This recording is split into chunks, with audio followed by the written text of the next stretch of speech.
America और Iran के बीच परमाणु कार्यक्रम पर चल रही टेंशन के बीच आज जिनीवा में दूसरे दौर की अहम बातचीत होने जा रही है। पूरी दुनिया की नजर इस बैठक पर है क्योंकि ऐसा माना जा रहा है कि अगर बैठक में दोनों देशों के बीच कोई समझौता नहीं हुआ तो 18 फरवरी को युद्ध छिड़ जाएगा, यानी युद्ध का काउंटडाउन शुरू हो चुका है। नजरें स्विट्जरलैंड की जिनीवा पर है। ईरान के परमाणु कार्यक्रम पर गहराता तनाव निर्णायक मोड़ पर पहुंच गया है। बैठक से पहले डोनाल्ड ट्रंप ने कहा कि वो अमेरिका और ईरान के बीच होने वाली परमाणु कार्यक्रम पर बातचीत में इनडायरेक्ट रूप से शामिल रहेंगे। उन्होंने जर्नलिस्ट से बातचीत के दौरान यह बात कही। इससे पहले अमेरिकी विदेश मंत्री ने भी बैठक पर बयान दिया। उनका कहना है कि ईरान का रुख अड़ियल है, इसीलिए किसी नतीजे पर पहुंचना आसान नहीं है।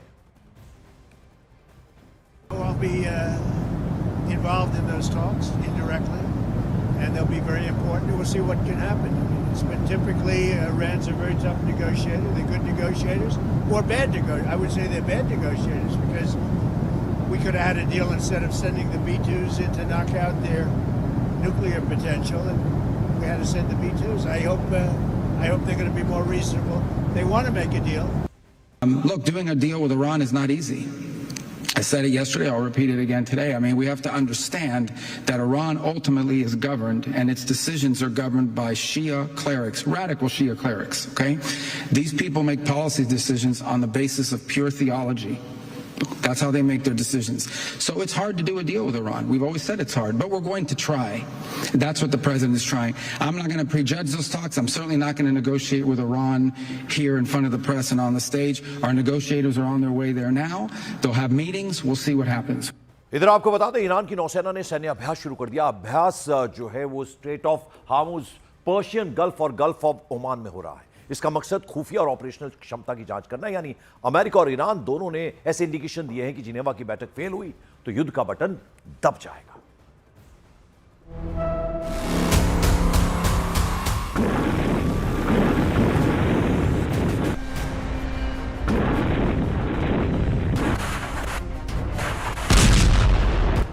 ये युद्ध के लिए ईरान की तैयारी की तस्वीरें हैं। समंदर में दौड़ते जहाज और आग उगलती मिसाइलें।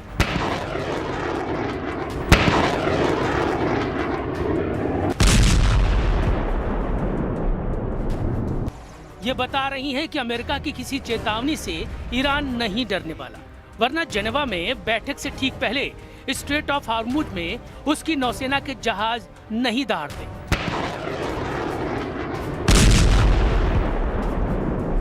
एक युद्ध अभ्यास पर ईरान की सेना के चीफ ने आसमान से नजर रखी। वो स्ट्रेट ऑफ हार्मुज और युद्ध के लिए ईरान की सेना की तैयारियों पर नजर रखते दिखे, क्योंकि जंग हुई तो आर पार की लड़ाई होगी। युद्ध लंबा चल सकता है, इसलिए सेना का तैयार रहना जरूरी है और इसके लिए जरूरी है युद्ध अभ्यास, जो ईरान की सेना ने स्ट्रेट ऑफ हार्मुज में किया।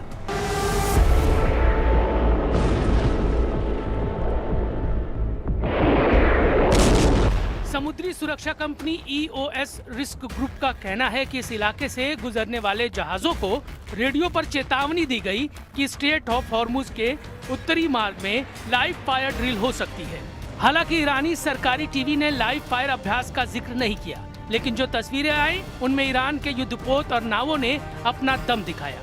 मिसाइलें भी दागी गई।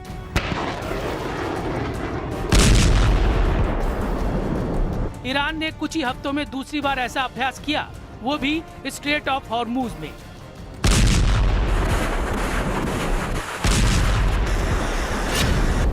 स्ट्रेट ऑफ हार्मुज फारस की खाड़ी और ओमान की खाड़ी के बीच एक पतला समुद्री मार्ग है, जो ईरान के दक्षिण में है और ओमान और UAE को अलग करता है। स्ट्रेट ऑफ हार्मुज से दुनिया की लगभग 20% से अधिक कच्चे तेल और LNG का ट्रांसपोर्ट होता है और इसके उत्तरी हिस्से पर ईरान का कंट्रोल है। इसीलिए ईरान समंदर के इस हिस्से का इस्तेमाल अपने दुश्मनों के खिलाफ करता है। वो स्ट्रेट ऑफ हार्मुज को एक रणनीतिक हथियार की तरह इस्तेमाल करता है। स्ट्रेट ऑफ हार्मुज को बंद करने की धमकी देता है, क्योंकि ऐसा होने पर दुनिया भर में तेल की आपूर्ति पर असर पड़ेगा। माना जा रहा है कि ईरान की नौसेना ने इसीलिए स्ट्रेट ऑफ हार्मुज में सैन्य अभ्यास किया। वैसे ईरान के पास तेल और गैस आयात की इस रास्ते से गुजरने वाले मालवाहक जहाजों को रोकने का कोई कानूनी अधिकार नहीं है, लेकिन ईरान के जैसे तेवर हैं, वो कुछ भी कर सकता है। ब्लूमबर्ग न्यूज की रिपोर्ट के मुताबिक स्ट्रेट ऑफ हॉर्मूज को जबरदस्ती बंद कर सकता है, और अगर ईरान की नौसेना ने इस जलमार्ग को बंद करने की कोशिश की तो अमेरिकी नौसेना के 5वें बेड़े और पश्चिमी देशों की नौसेनाओं का आक्रामक जवाब हो सकता है। स्ट्रेट ऑफ हॉर्मूज जंग का अगला मैदान बन सकता है। दोनों तरफ की सेनाओं का नुकसान हो सकता है। खामियाजा ईरान को भी भुगतना पड़ सकता है, क्योंकि ईरान के तेल का निर्यात भी रुक सकता है। यानी ईरान ने अपने तेवरों से अमेरिका को साफ मैसेज दे दिया है कि वो नहीं झुकेगा। बातचीत से बात नहीं बनी तो फैसला जंग के मैदान में होगा। खबर यह भी है कि ईरान अपने 100 मिसाइल अड्डों से महाशक्ति को अगले 2 साल तक जंग में उलझाने का पूरा प्लान भी बना चुका है। No me ayudan.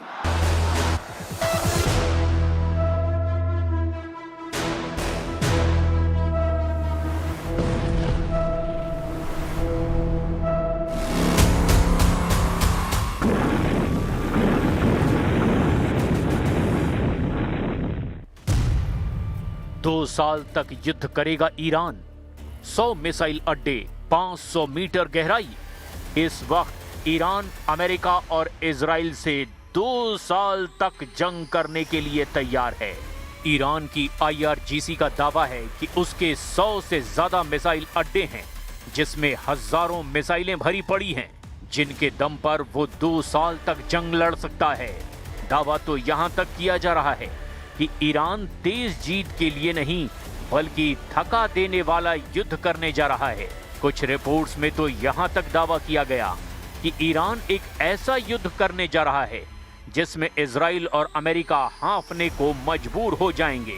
इधर दावे तो यहां तक हैं कि चीन और रूस से ईरान को ऐसी खुफिया तकनीक और इनपुट मिल चुके हैं जो बेहद आधुनिक AI यानी आर्टिफिशियल इंटेलिजेंस से पूरी तरह लैस हैं।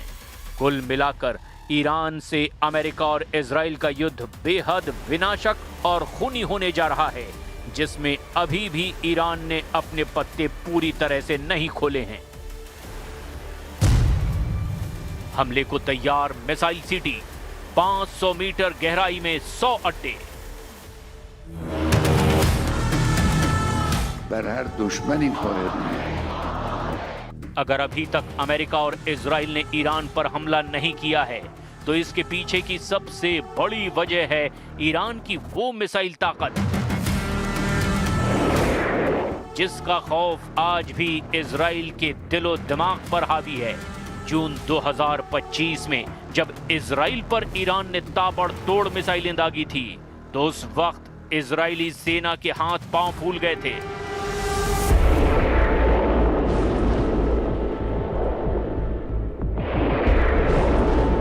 हैरानी की बात तो ये है कि पिछले 2 हफ्ते से ईरान के बेहद करीब अमेरिका का युद्धपोत अब्राहम लिंकन अरब सागर में खड़ा है, लेकिन राष्ट्रपति ट्रंप की हिम्मत नहीं हो रही है कि वो ईरान के परमाणु और मिसाइल अड्डों पर सीधा हमला कर सके।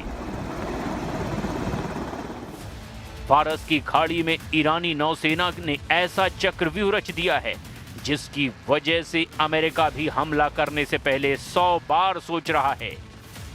अब हम आपको दिखाने जा रहे हैं कि कैसे ईरानी सेना की सबसे बड़ी ताकत, उसके आत्मघाती ड्रोन, बैलिस्टिक और हाइपरसोनिक मिसाइलें अमेरिका और इजराइल के प्लान का धुआं निकाल रही हैं।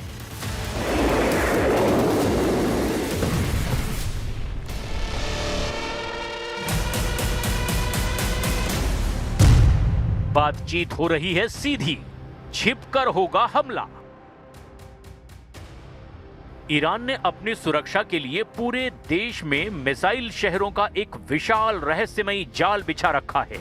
हालिया सैटेलाइट तस्वीरों के आधार पर इन ठिकानों की स्थिति और क्षमता बेहद चौंकाने वाली है। ईरान के पाताल लोक में मौजूद अड्डों को तबाह करना अमेरिका और इजराइल के लिए जरा भी आसान नहीं है। पहाड़ों के नीचे छिपे मिसाइल शहर। ईरान के मुख्य रूप से जागरूस पर्वत की श्रृंखला में जमीन से 500 मीटर तक की गहराई में दर्जनों मिसाइल सिटी बनाई गई हैं।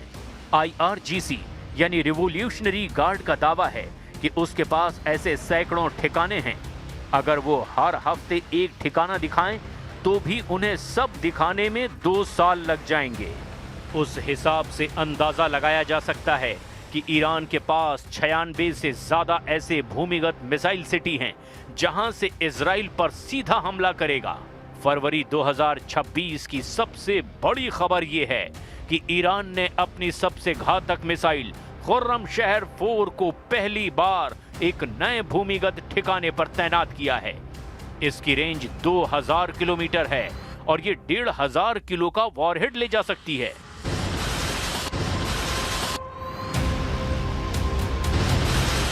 ओगाव 44 या कहें ईगल 44 केवल मिसाइलों का नहीं बल्कि लड़ाकू विमानों का भी शहर है। ये इतना विशाल है कि इसके अंदर रनवे, फ्यूल डिपो और मेंटेनेंस हब बने हुए हैं। यहां से F4, फैंटम और सुखोई 24 जैसे विमान सीधे सुरंगों से बाहर निकलकर उड़ान भर सकते हैं। ये रणनीतिक रूप से हॉर्मुज जल डमरू के मध्य स्थित है ताकि हमले की स्थिति में अमेरिकी युद्धपोतों को तुरंत निशाना बनाया जा सके। अमेरिका और इजराइल के लिए खतरा बने ईरानी अड्डे। अमेरिकी और इजरायली खुफिया एजेंसियों ने अपने हिट लिस्ट में इन जगहों को सबसे ऊपर रखा है। खुर्रमाबाद बेस और लोरेस्तान बेस। सबसे ज्यादा मिसाइल साइलो यही हैं। इसे ईरान का मिसाइल गोदाम भी कहा जाता है। कैनेस्ट कैनियन और करमान शाह। ईरान उत्तर दिशा में हमले के लिए इस बेस का जमकर इस्तेमाल करेगा। बंदर अब्बास बेस का हॉर्मुज गन बेस। ये ईरान के नौसैनिक क्रूज मिसाइलों और एंटी शिप ड्रोन्स का हब है। यहां से ईरान तेज हमले कर सकता है। Semnan missile city. यहां से लंबी दूरी की बैलिस्टिक मिसाइलें लॉन्च की जाती हैं। ईरान एक तरह से यहां पर अपने ब्रह्मास्त्र मिसाइलों को रखे हुए है। ईरान को रूस और चीन से मिलने वाले गैजेट अब केवल सलाह तक सीमित नहीं हैं, बल्कि ये रियल टाइम तकनीकी सहायता में बदल दिए गए हैं। रूस ईरान को अपना परिष्कृत एआई आधारित विजुअल और ऑडियंस डेटा इनकमिंग तकनीक प्रदान कर रहा है। इससे ईरान को अपनी सीमा के पास अमेरिकियों और इजरायली पर्यटकों को ट्रैक करने में मदद मिल रही है। चीन अपने उपग्रह नेटवर्क के माध्यम से ईरान को महत्वपूर्ण सैन्य हमलों की निगरानी में सहायता दे रहा है। इसके अलावा ईरान चीन से अपनी घरेलू सुरक्षा और रिप्रेसिव कैपेबिलिटीज यानी आंतरिक प्रतिरोध परिवर्तन की तकनीक को मजबूत करने के लिए भी तकनीकी सहायता ले रहा है।